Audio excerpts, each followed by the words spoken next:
Alright, guys, time to get serious about working up a hunting load for this season.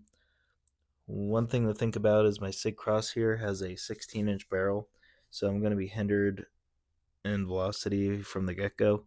So that's going to play a factor in my future bullet choices.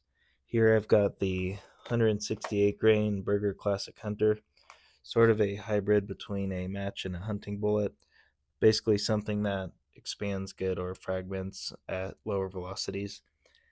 Now, I'm going to use up the rest of these large rifle gold medal match primers from the primer test video. I'm going to keep running N150 because we got such good accuracy in the last video, but we were in the 2500-ish feet per second range, and I want to get these bullets hopefully ideally around 2700. And yeah, so basically we're going to take N150 and these bullets and work up from whatever the powder charge was that we used in the primer test video. Alright, 43.2 was where we left off in the last video, and I'm going to work up in 0.3 grain increments to 44.4.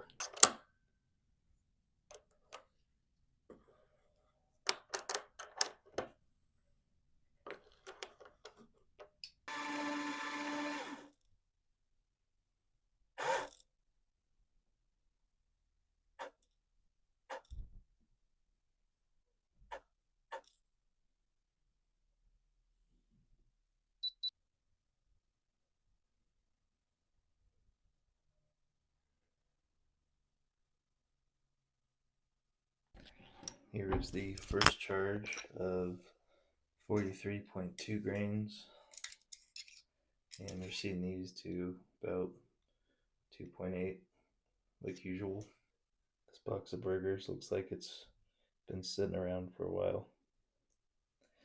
Anyway, here's the second charge, 43.5 grains. 43.8.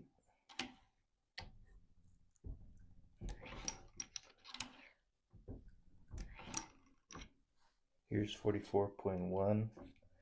Getting a little bit of crunch there.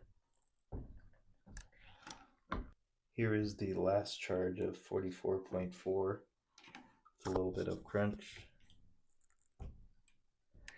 Given the case fill, I am not sure if we're going to get to 2700 like I want to, but we'll see what happens.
Alright, in the primer test video and now this video with the 168 Bergers, we've established that N150 is a very accurate powder, for me at least. So the between 43.2 and 43.8 grains, we got consistent 0.6 inch groups. I know excuses, but this messed up group here, I was laying in the back of my truck waiting for the gun to cool down. You ever fall asleep for a split second and then jerk back awake again? Well, that's what happened, and then I got back behind the gun and just screwed that all up. But anyway, I followed that up with a 3/4 inch group, which is great also. But this middle charge here is something I'm going to take and put in my back pocket for future use. But we're still in this 2,500 feet per second range, and there's nothing wrong with slinging a cup and core Berger bullet at 2,500 feet per second. You don't want to push it too fast anyway, and it'd probably perform great at these velocities. But we got to move on to some other things. The Winchester stay-ball match showed the highest velocities in my Hornady reloading book for all the bullet weights.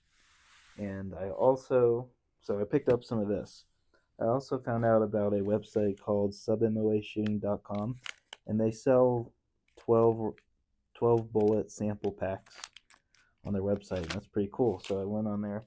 I picked up some 168 tip match kings, some 175 tip match kings, some 195 tip match kings, and some 185 Berger Classic Hunters.